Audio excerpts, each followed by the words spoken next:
This is Dale Jr., and you're listening to Dirty Mo Radio. I was going to give you a hard time for this too, about exercising, because I just know you love to exercise. No. I laugh my butt off at your Twitter all the time, because you're like, all right, I've got my workout clothes on and I'm walking to Waffle House. No.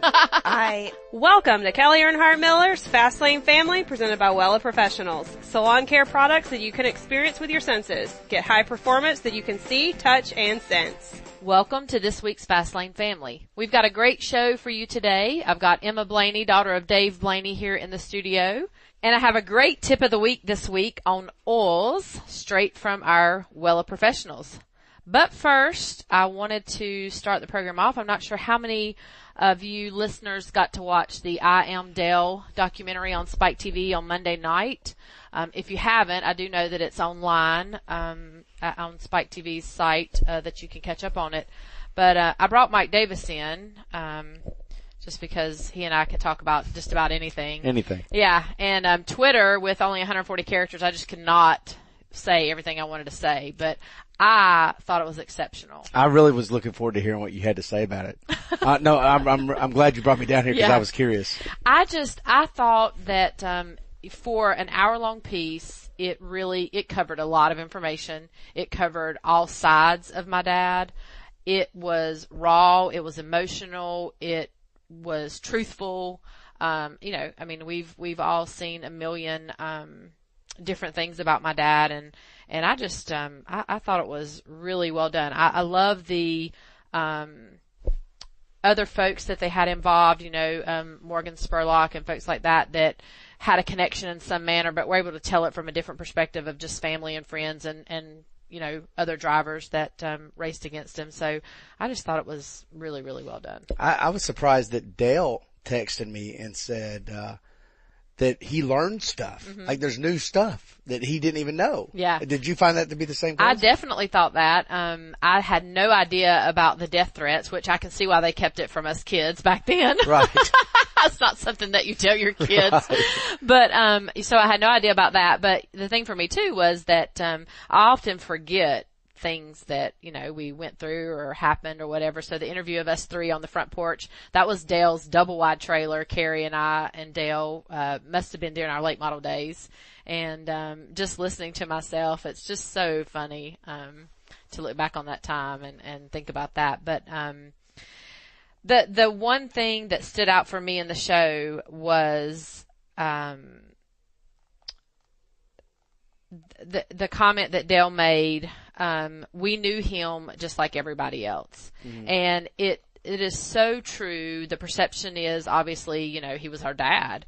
And, so people think that we had this different look as a dad, from him. But it is so true that we knew him just like they did as this, badass racer, this intimidating guy. We knew him as a dad when we were older, when we were in our 20s, but, the dad kind of things that you experience when you're 3 and 5 and 8 and 12, were very different for us than, most parent-kid relationships. And that was the time in his life that he was sacrificing those relationships and he was trying to make it for himself. And, I was telling my kids, in the car last week about it, and, Kennedy was wanting to go buy something at the store, and I'm like, Kennedy, every time we go to the store, we don't buy something. And she's like, oh, I know what it was. She was telling me that she was at a friend's house and that they had all of, their mom's old Barbies and stuff. And I said, well, Kennedy, Dale and I, we lived through a house fire and our stuff burned up and we didn't have stuff. And even before that, we didn't have that much stuff to have stuff. And she's like, your mama, they had to go out and buy you new stuff after that fire. And I'm like, no, they didn't. I can remember specifically going to my dad's house we had a 13-inch black and white TV and a stuffed animal. And that's all we had. We didn't go to the store and replace everything that we had lost. And, she just couldn't believe that. And, I said, Kennedy, we were poor. We did not have food in our cabinet to eat. And she just looked at me like, you didn't have stuff to eat? I'm like, no, we did. My dad took that money and went racing. And, so I thought that, that really summed it up for me when he said that. I was like, that cleared up some thoughts because people have that perception, and that just really hit home for me. So. I mean, he had this look in his eye when he was talking about being broke. Yeah. Of that old footage. Yeah. That was very profound. Like that moment, like I'm like, wow, I think he really was broke. Yeah. He was really broke, and later when he did interviews about it, I think he was pretty regretful that what he had to sacrifice to get there. Yeah. And that was the part that he was learning when we were in our 20s, you know, and, unfortunately we lost him early to where we didn't get to fully make that up, together, but, so it was great. I encourage, everybody to go check it out. It was really good. I was wondering, Lee Spencer had a line in that, documentary, and she said that her feelings are that even, all the way up to his last race, his mentality when he raced was to provide food on the table for his family. And I was like, oh, that seems like a stretch to me. But I was really wondering, what do you think that, the seeds that were planted early on in like the 70s and early 80s when he was just trying to make a name, did that actually ever leave him? Do you think that had something to do with the way he was racing even into his later years? Well, I don't. I think that, maybe it wasn't literally food for his family, but it was for his family. And my dad, I believe wholeheartedly that, he did what he did to set things up for himself, Teresa, Taylor, me, Carrie, Dale, and our kids, and, on and on and on. I really believe that is the legacy that he wanted to leave. And that's why he did that week in and week out. And he obviously learned that from his dad, and he wanted that carried on and continued to be carried on. It wasn't necessarily for the actual food on the table, but that grand idea. I had a great aunt that grew up in the Depression, and she ended up having a lot of money when she died. But you know what? She saved the same way she saved back in the Great Depression. Right. Because it was just something that never left her. Like that, it was a mentality. It shaped her who she was. Yeah, I definitely think that was part of that. Right. Yep, absolutely. There were so many cool parts I loved about this documentary. We could honestly talk about this for hours. I know. The footage was incredible. Like, one of the things that I just was like, wow, look at this. I've heard so much. I've been in the sport since 2002. I've heard so much about Joe Whitlock, and I never had a chance to see what Joe Whitlock looked like, and I never heard Joe Whitlock's voice. And here's Joe Whitlock telling stories, and he unfortunately is no longer with us.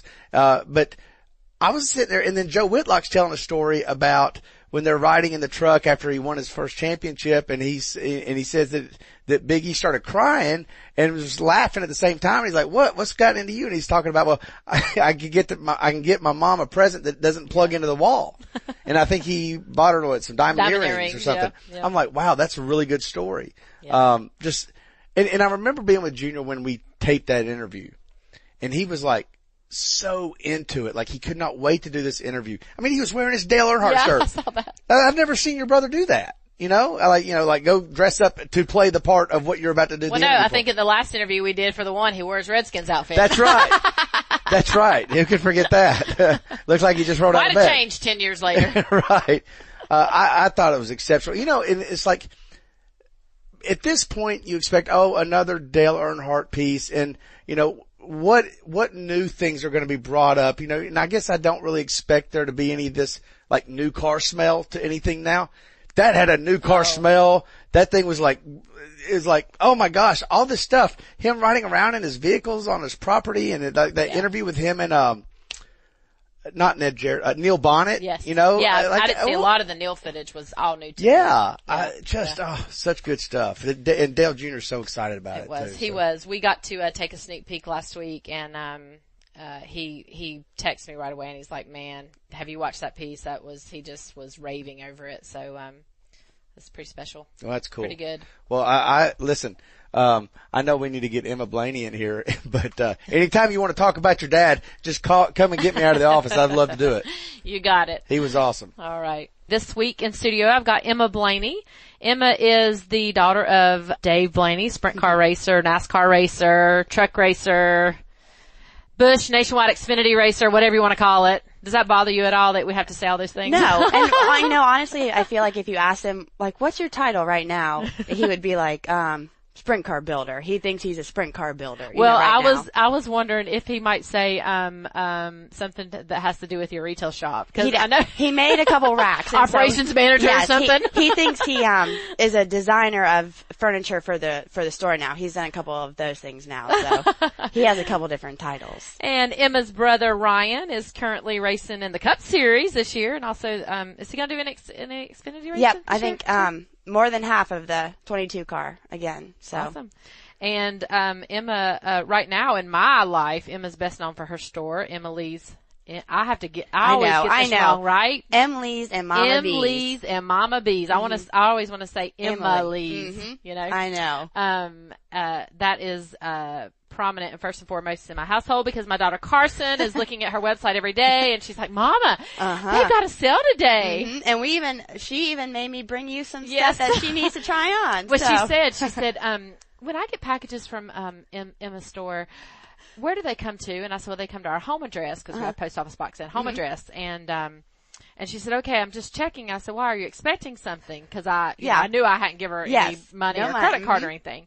And she says, oh no, she's sending me some dresses to try on. I was like, oh boy. We're at that point now. I said, well, I'll tell you that I'm going to see her on Tuesday if she just like to save the postage. And that's what she said. And I said, Carson, I'm on my way to the post office, but good thinking. So she's got a little package down here for you. Too funny. So let's go back. Emma, you're just a young 24. Makes my 42-year-old self just feel really old. Hey, my mom turned 50 yesterday, so. Oh gosh. She did. I don't think she wanted anyone to tell, she didn't be want anyone to social tell about that story. But she looks good for 50. She does. I've enjoyed getting to know her just through the boutique and the couple of things, the couple of events and whatnot. So, you grew up, in racing, even at a young age of 24. I was looking back, I was like trying to marry up your age with your dad's career and what part of what you were involved in. So talk about, life as a, child of a sprint car racer. And then moving to North Carolina. Yeah.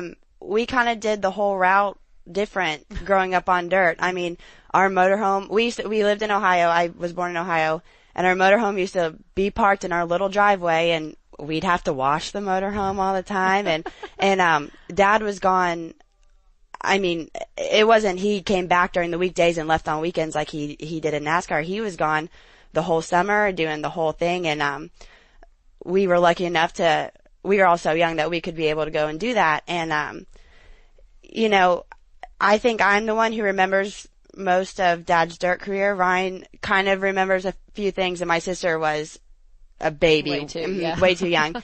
And, so we kind of got, it's funny how sprint car racing and NASCAR are like, it's like one big family. I mean, the people I grew up with then, I see now, and we can still talk like it's nothing. So, we moved here. I started second grade in North Carolina, and I remember when I was young asking my mom, why don't we live in Charlotte? Cause we moved to High Point. Like, why don't we live in Charlotte? Everyone who does NASCAR lives in Charlotte. And, she wanted us to she didn't want that to be part of our life, not part of it, but she didn't want that to consume our whole life. She wanted us to have a life outside racing too. And, so we grew up in High Point, and just recently all of us have kind of migrated to the Charlotte, Mooresville area. But it's different. I mean, you grow up knowing that on weekends you're at a racetrack, and but I mean, I wouldn't trade it for anything. It was fun. I played sports my whole high school career, and got to do that and enjoy racing, and even did quarter midgets when I was young. I know. I read that, and that's the thing that I love about the show is I always learn. I get to talk to new people and learn things. I get to talk to people that I've known forever and still learn things. But you raced yourself. I did not have any clue. So I've got lots of questions about that, because not only did you race yourself, you raced with Ryan. And you raced with your boyfriend Cale. And so I'm sure there's lots of funny stories about that. But I want to know first, because I think it's typical to perceive that, your family races, and so that's how you got involved in racing. But it takes some sort of, either your dad saying, hey, do you want to do this? Or either you saying, hey, I want to do this. How'd that happen for you? Because we're girls and we're not supposed to do it. Yes, exactly. Like, I think it was, when we got there, or when we moved to High Point, Bobby Labonte had just built this it was brand new, and he was building it. And I remember my dad asking both Ryan and I, because he didn't want to make it a girl or boy sport if we wanted to do this. So Ryan used to be very tiny. He just started growing like 2 years ago. And so Ryan got a couple quarter midgets, and then I got a bigger quarter midget because I was tall. And he asked if we both wanted to do it. And so we were some of the first people to go even try out the quarter midget track. And I raced for 3 or 4 years in like elementary and middle school, and I just got really big. I got tall. I was getting sick of, you could just tell that Ryan and Dad had that connection. Dad stuck me in like the slow classes because he knew I wasn't going to. Yeah, I think Ryan and I raced in a race 3 times, and the only time I beat him was because he wrecked one time.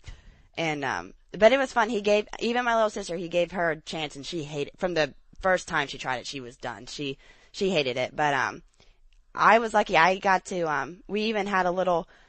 I felt cool because we had these 2 guys who traveled with us because Mom and Dad couldn't go with us every weekend. And me and Ryan would just hang out with these 2 like older guys who would take us quarter midget racing and in Georgia and stuff. But it was fun. I know my last year was the summer of 2007 was my last big year. So I don't know if I would continue. What did Ryan think about racing against you? I think he thought it was cool. At that point, he was still like, oh, my older sister, like, I'll hang out with her. He still actually liked me a lot, like, at that point. But I don't know. It was a weird time. If you really look back and think about it, like, why did I do that, really? Because I wasn't very good. It was hard, wasn't it? Yeah, it was. It really, it's and for being a girl, like. It's intimidating being a girl. Yeah, and I don't know if I'm just oblivious or just, I don't get mad at a lot of things. I'm just always kind of been a happy person, but now I can remember boys calling me names and like treating me pretty terrible, and I just would laugh about it like, oh, okay. But, now you want to go back and kick their butt. Exactly. And, I did a bandolero 3 times too. Dad let me in one, and I've never like wanted to cry and get out of one before. Like, the 2 times I did it were just a miserable time. And I remember the one race I was in was with, like, Brandon McReynolds, Corey LaJoy. I mean, all these, like, big names back then in the bandoleros who were, like, and I was like, I'm done. Dad, I'm done. Get me out. Well, that must have been why I didn't hear too much about you. I don't know. No, that's why it never really is talked about. It's always a joke when it gets talked about. Well, it's good to have something to laugh about in your life, right? To look back and laugh. Right. So that's how you met Kale. Yes. Conley, who's your boyfriend, and got any good racing stories with him? I met him there's a Grands, which is like the big championship race every season, and we went up there, and I had just raced a race in Indy, and then we went to Grands, and I had met him in Indy, and I absolutely hated him. I thought he was the most annoying. I mean, he's little too. He's still little. He hasn't grown yet, but I mean, he was mean. He just was a terrible person. And so we go to Grands, and we're in the same class, and I end up making the A main and he doesn't. and he didn't even make the G main, I don't think. So I always kind of hold that over his head that I made the A main at the Grand. So who wants to talk now? Who here, yeah, right? Exactly. Who's who here? But I mean, I don't know what happened after that, but we became really, really, really good friends. And I even dated a boy all in high school, but I talked to him more than I talked to my boyfriend probably. And ever since then, we've been really close. And, we started long distance. He lived in West Virginia, and now we live 5 minutes away from each other. So, I don't know funny stories. I know that the first time. Well, that was a pretty good one. Yeah. I thought. I know the first time I told my dad about him. My dad owns a racetrack in Ohio, a dirt track, and Kale's running sprint cars. And I told my dad, like, that's the boy, like, I kind of date, Dad. And he's like, oh, okay, I'll watch him. So it's really dusty, and all of a sudden caution flies, everyone stops, and, all my cousins are like, oh no, where's Kale? And Kale got his sprint car stuck in the fence. He flipped into the fence and just got stuck there. And I remember getting a text from my dad being like, are you sure that's the boy you're gonna date? And ever since then, it's a joke. He thinks it's funny, but it just happened to be like at my dad's racetrack. when all my family was there and I was first introducing, and he just got a little stuck in the fence. You don't see a lot of cars actually sticking in the fence. That was a grand entrance for him. Exactly. Something to always remember him by. Exactly. Everyone always knows when he's around. I also read, and I just thought this was hilarious because this happened to me so many times with Dale that, you and Ryan seem to be pretty close. Yeah. And, obviously if you traveled around, racing together and whatnot as kids, that, people think that you're his girlfriend. Yeah. Yes. And, that rubs them the wrong way, doesn't it? I think it rubs everyone the wrong way. Like, to me, it's an insult. Like, you really think I would date him right here? Like, and I feel like we look pretty much similar. You know, my little sister's probably the one who needs to get it more because she's completely different. But a lot of people, I remember Ryan Google search Ryan Blaney's girlfriend, and pictures of me and him would come up, and we were like, what is this? But, people, when he used to race late models and stuff, and I used to be around, and it wasn't because, I felt like I needed to be around him all the time. It was almost like I didn't want the young girls coming up to him before the race and getting his mind. I'll stay right here, right. And girls can think that I am your bodyguard, and I used to get a lot of crap for that from the other big people. Sis. Yes. Yeah, protecting. But it's gotten a little better, I think, now, and we both know, like, let's just not even stand close to each other. Yeah, I know we can't have any more of this mix-up right here, but I know it's always been a weird deal, I guess. It's funny though because people, on Twitter they're like, somebody asked me, I think it was like 2 weeks ago, was Jeffrey my son? I'm like, okay, you follow me on Twitter. Right. Like, you should kind of get just read a little bit, you know, it's and not you'll that hard know to figure that it my out. kids are a lot younger. Yeah. Hello, he's 20, Right. 2, 3, 4. Right. I'm 42. I mean, I could have a kid when Right. I was 20, but I didn't. Right, so. exactly. And that's easy to find, so. Exactly. So, how involved are in their various careers, in your dad or Ryan's? Or I think out of everyone, Ryan has always kind of taken a toll over everyone in the family. It's a whole nother story when your dad's racing and when it's your little brother.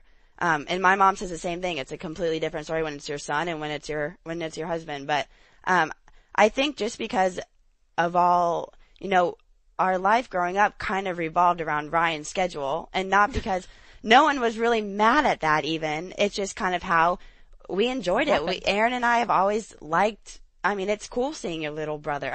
We both cried on Sunday at the Daytona 500 during the national anthem, and we looked at each other like, we don't do this. What's wrong with us? Exactly, what's wrong with us? But, it's always just been something that we understood, and, we try to go to as many races this year as Ryan as we can, just because he's doing both, and it'll be kind of a big year. Dad thinks he's a dirt racer again, so he's off doing sprint cars, and I get nervous now. I used to not be, but he makes me nervous now. I don't know what it is, but I feel like everything gets faster and everything gets Well, and scary. you get wiser too. You realize that the older you get, you're like, okay, these these things are dangerous, right? Yeah, exactly. Yeah. But, and so we like going dirt racing. It's a whole nother vibe kind of. And, Kale and I's racing relationship is weird. We have never really,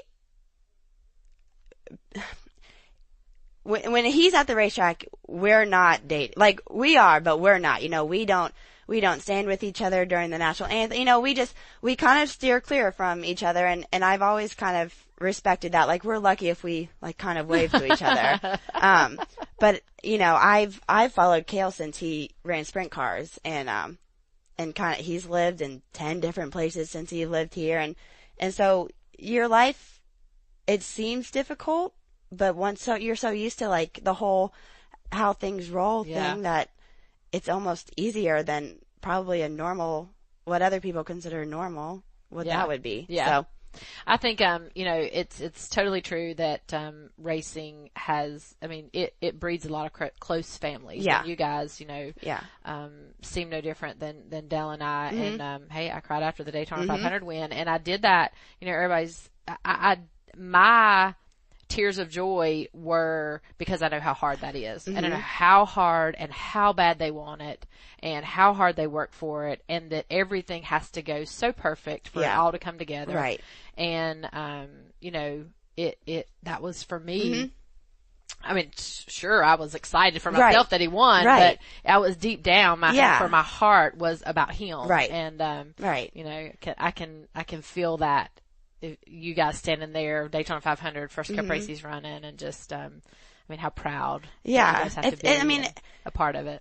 I mean, dang, being your 21 little brother, like, doing this, and I'm like, oh man, you know, so like, big. I just moved out of mom and dad's house, like, half a year ago, but, you know, I cried. He won Bristol last year, and it was just my dad and I at that race, and my dad is just, he just doesn't show emotions as much as the girls in the family do. And he was just smiling and laughing. And Ryan looked at me and I was like, you know, ugly and bawling. And he was like, why are you crying? I mean, for a guy, they just don't get it. Yeah. But it's everything that kind of hits you at one time. It's all the bad stuff that used to, you know, happen or all the tough spots. Or even, you know, Dad, who kind of went through like a rough few years of there, you know, like he is, you know, his happiness comes from that. And so you're happy for Dad too. It's a big, like, makes you an emotional person. It does. Oh, us girls, you know, they tell us we're emotional anyway. I know. My brother says the same thing. He's like, you cried everything. And I'm like, I know, you just don't get it. You don't get it. No, it's not like we want to cry. No, I think it just happens. It really does. We can't control it. No. Okay, so let's talk about the store. How, Emma Lee's and Mama B's. Yes. You guys, y'all should have done some focus work on that. So I know, we almost just, we could have perfected that a little bit. We need to change the name. I've told Mom that, but from the beginning, even she has a hard time sometimes. Like, this is your store, girl. We gotta say it right. So you guys have been open, I don't know, about a year? A year. Yeah, it'll be a year at the end of this month. Yep. So, it's been fun. I mean, I enjoy, you know, I've had jobs before this and you enjoy them, but I mean, like, nothing is more satisfying than going to like almost like your creation and something that you put all your efforts and all your time into. You know, I used to never, like, after work go home and work again, you know, and I enjoy going home and setting up the office and working again. And so, it's been fun. It's been fun working with my mom. Yeah. You know, she's good at the whole business side of it, and that's where I learned most of that from. And she's learned from me with the whole never being to a market or kind of merchandising and kind of seeing like how the whole retail and wholesale business works. But it's been fun. I'm glad that we've made it a year. I know. That was what I was going to say. It's very challenging to be a small business owner. So what are some of the positives that you take away from it, and what are some of the challenges that you face? I think, challenges are just being new. I mean, it's hard. I mean, we're in Concord. I'd love to be more like in the Huntersville, Davidson, Mooresville area, because that's where I feel like there's more sense of style and people, just different types of people over here. But I don't ever want to be just one of the many kind of around here. So, I think the challenges are just kind of finding your place and finding, you gotta have that differentiator. Yeah, you have to be different enough, but you also can't be so different that no one likes it. Yeah. So, we've always been very true to sticking to what my mom and I like and not really venturing out we would wear every single thing in the store. We would never not wear something. And, but I think the positives just are, people. I've had more people at the racetrack, shop at the boutique with me now, or people who are fans of Ryan who, I've come to know just because shopping at the store. And so, I mean, it's nice kind of making a little name for yourself instead of just Ryan's sister or, a daughter, or it's nice kind of having, Emma has a store. Thing. Yeah. Right. Emma's thing is the store, not just kind of like the follower or anything. So that's what's been nice. And so hopefully Lisa and Dave will keep me around for a while. And I can pay them back at some point, but always nice to have some good family backing. Yes. I had that with my scrapbook store. They backed me and a friend of mine on that, and I can't say that we certainly didn't double his investment or anything, but we had a good time. We kept ourselves busy, and Yeah. I think they like giving you that seed money to get something started right. that you can flourish exactly. with and take and build. So my biggest question about the store, and I've always wanted to know this because I'm not a fashion person. It takes I need it to be on the rack, the whole outfit. Right. Everything together. I buy those shoes, those pants, and that all looks good together. Right. But when I stand in my closet, I'm like, I cannot put things together. Yeah. I'm getting better at it. Yeah, I'm only getting better at it because, just seeing looks and things and paying attention more. But, how do they figure out what's going to be hot for the next season? Who decides that? Where is this person in the world that decides what the hot colors and trends are? I thought I could maybe find that person, and I think I've come to learn that there's not just one person that exists, because every other person you go to is completely different. I learn a lot about going with going to those markets, those big markets that are always 8 months ahead of. But somebody's got to decide that. Right. Like, who looks out? And exactly. I know they're already working on next spring. I know. We haven't even got to this spring. And you look at everything, and everything kind of is the same, but then it's very, very different from everyone, and you're like, well, which direction do I go? And I've always been just the type to, I don't even really care that much. I just I like putting odd things together, and I think that's why we're kind of different from the stores, because we never are really up to fashion like par, really. We kind of we're taking it day by day, and we're not, I don't really like looking 6 months ahead, because I feel like a lot changes, and I feel like maybe if we lived in LA or New York, those people would get it, but here in Concord, we gotta stick to this month and what everyone wants this month. Everybody's working. Yeah. Yeah, I've just always thought a lot about it, because, it's like somebody somewhere is planning that. Exactly. They're working on that. And everyone listens to that one person and takes away. I know. I wish I need to go to New York to find out, I guess. So what's hot for the spring and summer? This spring and summer, you got to know that. Yeah. So, well, here at Emily's, the florals and stuff, everything kind of crazy, which not a lot of people, and that's the hard part is I love this crazy stuff. I would wear it all the time, these florals and these like neon colors. And that's what's going to be really, really big. And I don't know if Concord's ready for, my mom is like, I'm never going to wear that. And I was like, well, this is what's in right now. So, a lot of people hated the fact that white was such a big color in the winter, because they just hate wearing white in winter, but it was against the rules. Exactly. Right? But that was a huge thing this past year. And, another big thing is tennis shoes are really coming back, like wearing tennis shoes with dresses, or just anything athletic wise on your feet with anything up top is coming back. And I would love to wear that look everywhere. I would wear it racetrack just to be comfy, but then people might not get it just yet. And so I'm not sure if I'm willing to go out and step out try it yet. Yeah, give it a try. I'll wait till someone else maybe does. I'll do it now. Yeah. Well, I always feel like I'm not, a certain type of person can pull off that certain type of style, and I'm not one of those people, so I couldn't wear the floral and then put my cheetah on over it and throw around in my tennis shoes. Right.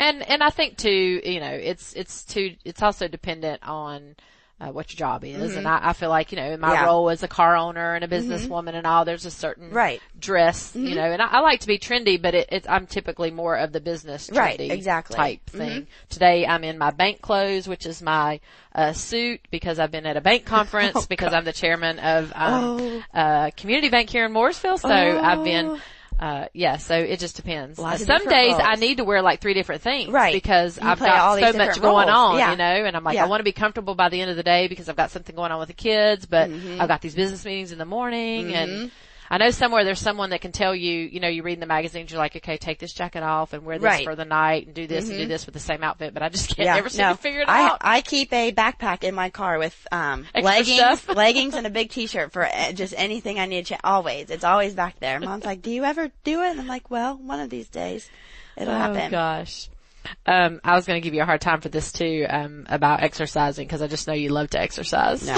I laugh my butt off at your Twitter all the time, because you're like, all right, I've got my workout clothes on and I'm walking to Waffle House. No. I would love to be that person. I was athletic in high school. I played sports all year round, basketball and volleyball, enjoyed like everything about it. And I guess like went to college for a little bit, stopped there, and then, when I do work out, it feels really good. But it's getting to that point just of the willpower for exactly, me. just getting there. So hard. I'm just not a fan of, I just moved into an apartment that has an indoor basketball court. And Ryan just thinks that's the coolest thing. So he comes over and he'll bring a couple friends and we'll play a basketball game, which I'm okay with. But, these teenage 21-year-old boys can like keep up and do it. And I'm over there like, first of all, I'm a girl. Yeah, I know. I've seen some of his friends, and I don't know that I'd want to play basketball with. Yeah, no, and the people that he hangs out with. No, yeah. I can't do it. And so, yeah, the whole workout thing is. I love workout clothes. I think they're so cute. I'd wear them everywhere. Do I ever go work out? No. You can look the part. Exactly. I can probably look like I'm going somewhere, but Ryan told us he'd bring workout clothes to Daytona. Like, I'll have you and Aaron do a workout. And I remember 2 minutes into the workout, I was like, I'm done. I'm not doing this anymore. He goes, but it's 30 seconds. Oh my gosh, no, I'm not doing it. Tell your trainer, no. Yeah, I'm not doing this. This is not a sister workout. Just for you. Yeah, it must be drilled to you. So I'm normally asking like, where are we going to lunch after a workout? And that's all I'm concerned about. So you were talking earlier about you're very tall. Mm-hmm. Somebody, not your mom or your dad, but someone else in your family my is uncle, very tall, right? 6'7". Okay. Yeah. And my mom for a woman is pretty tall. Yeah, she is. But my uncles and my grandpa were really, really tall. Yeah. And my dad and my uncle are polar opposites. They look exactly alike and a year apart, but just complete. He got my grandma's height and my uncle got so yeah, he's the tall one. My cousin, his daughter, looks exactly like me. She's even taller than me, and she's a freshman in college. So so you got the tall genes. I guess I got the tall genes. I was just laughing about it this morning because I was just in thinking and prepping for the show. I forgot my hairbrush on this trip that I went on. So this morning when I finally found the hairdryer in the hotel room that was in the closet, I don't know why they would put it there, because I'm like, oh crap, I don't have a hairdryer or a brush. And so I'm like brushing my hair out with my fingers, and I thought I was thankful at the moment that I had straight, stringy hair, which most of the time I hate. Yeah. When I have straight, stringy hair. And so I was thinking, this is one of those moments where you're always wishing for something else, but hey, I'm glad I've got this straight, stringy hair.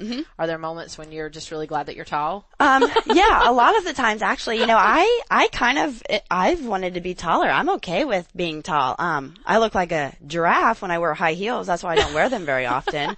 But my stepsister's very tall too. And yeah, she's always in flats. I know, and I love high heels. Yeah. And I remember one time, kind of when I was at that weird, probably like 16 age, and we were on pit road with Dad, and I wore heels around him, and a driver, maybe like Ryan Newman or something, but came over and was like, this looks strange, because I was a couple inches higher than him, and my dad ever since then was like, no more heels at the racetrack, and I've never worn heels again at the racetrack. But no, I like being tall. My legs are longer than my whole boyfriend's body, kind of, but it's a good thing. And I asked him if that's uncomfortable if ever. That bothers him, yeah, I mean, we've always though been challenged. We've always been taller. That way. Yeah, you're mostly taller than everybody. It's not my fault. He just hasn't, like grown as fast as I have. And I've always asked if it bothers him or anything. And I mean, we look awkward when we hug or try to take pictures is the worst. And but it's never bothered him. He embraces it almost. So have you ever tried modeling? I used to I've been in a couple like fashion weeks, like Charleston Fashion Week and Charlotte Fashion Week, and did that. And those girls, when you get to that point, they're serious. This is, and I respect that, but I treated it more as like fun. This is fun. Like there's free food that they hand out before the runway shows all the time. And so I loved it, and it was fun, getting dressed up and walking back and forth. It got to that point where unless you wanted to be really, really serious, you couldn't really go anywhere. So yeah. That was in and out in a hurry too. So that's awesome. Yeah. So what's in store for Emma? She's 24. You got lots of life ahead. What do you want to be when you grow up? I would like to have another store here soon. I mean, that's kind of the next goal. I'd like to, be somewhere in a little different area. I mean, I'd like to have a few. I'd like Emily's and Mama B's after we changed the name to something else.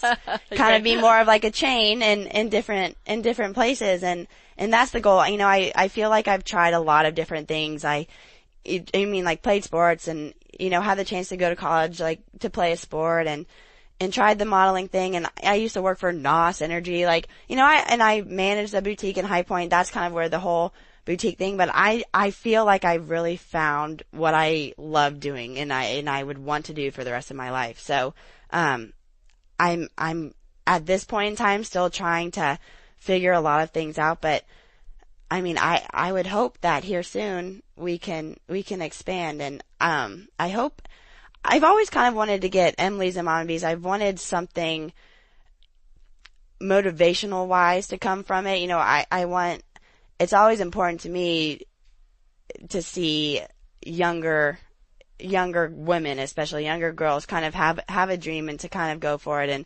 And I would hope that Emily's and Mama B's kind of sends that message at some point. And so whether we try to figure out something that we do to kind of incorporate all that, like I really want to incorporate some sort of motivation, inspiration, instead of it just being a clothing store and just, you know, having that kind of job every day. You know, it's important to kind of get a message out to other people. Yeah. Well, you have, I think, two of the most important things when you want to do anything, and that's actually three: a willingness to learn and do, a positive attitude, and passion for it. So I think, you know, you keep that at the forefront of it, you'll definitely be successful. And you've already implemented what you were just talking about with your Design My Night, which is a charity event that you've done 2 years in a row. I'm still going to do that this year. Yeah, we would like to.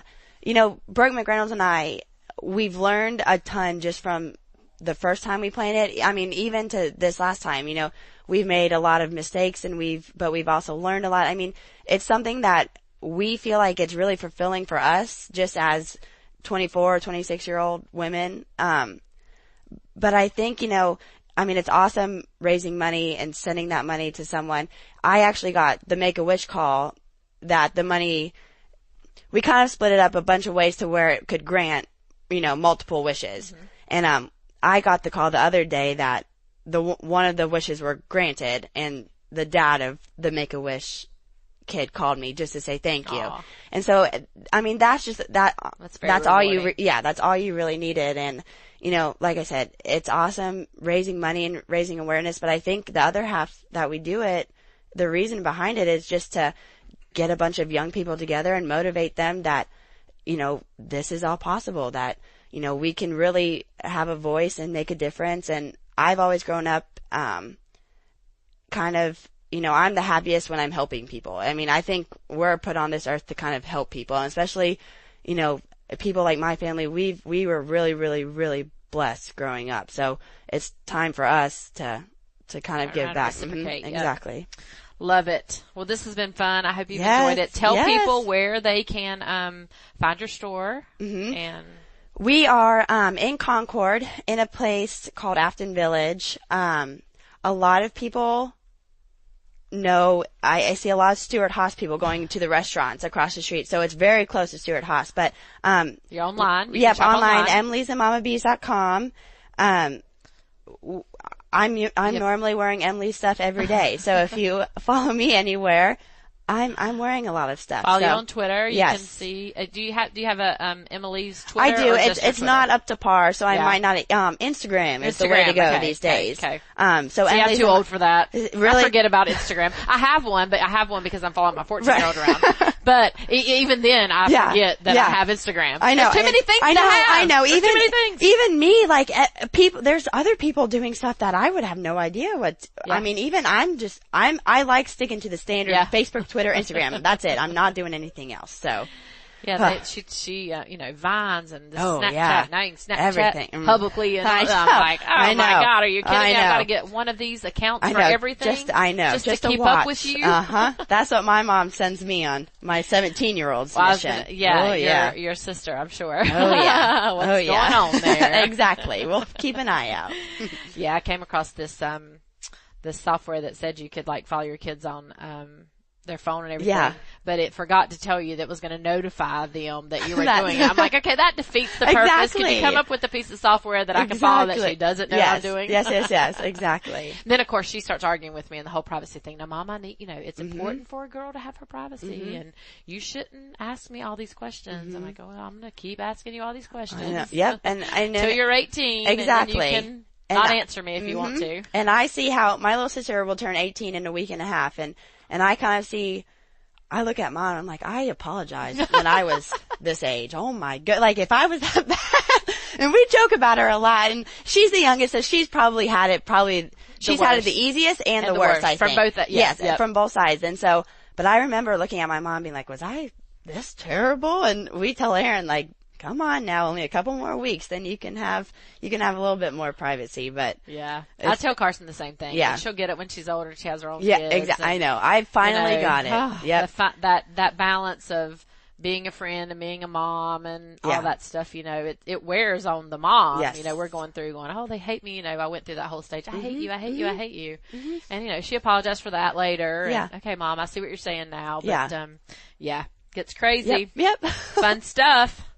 Oh, all right. Well, thank you so much for joining me today. I really appreciate it. I hope the listeners have as well, and everyone tune in next week to Fastlane Family. Yes, thank you for having me. All right, it's time for our Wella Professional Tip of the Week, and this week we're going to talk about oils. I have such a hard time. Oils. We're going to talk about oil reflections. Wella's Oil Reflections, which is the name of the product, is designed to smooth and condition your hair. Now, I have oily hair, so I'm very interested in who can use this oil. And you can use the Wella Oil Reflections on both color-treated hair, highlighted hair, and natural hair as well. Oil Reflections is suitable for all hair types and enhances the hair structure, leaving it looking and feeling healthy, glossy, soft, and supple. Why do you want to use this product? If you have thick or slightly coarse hair, Oil Reflections instantly makes the hair feel softer, and it makes it up to 86% more shine reflective. So you can use it for mid-lengths,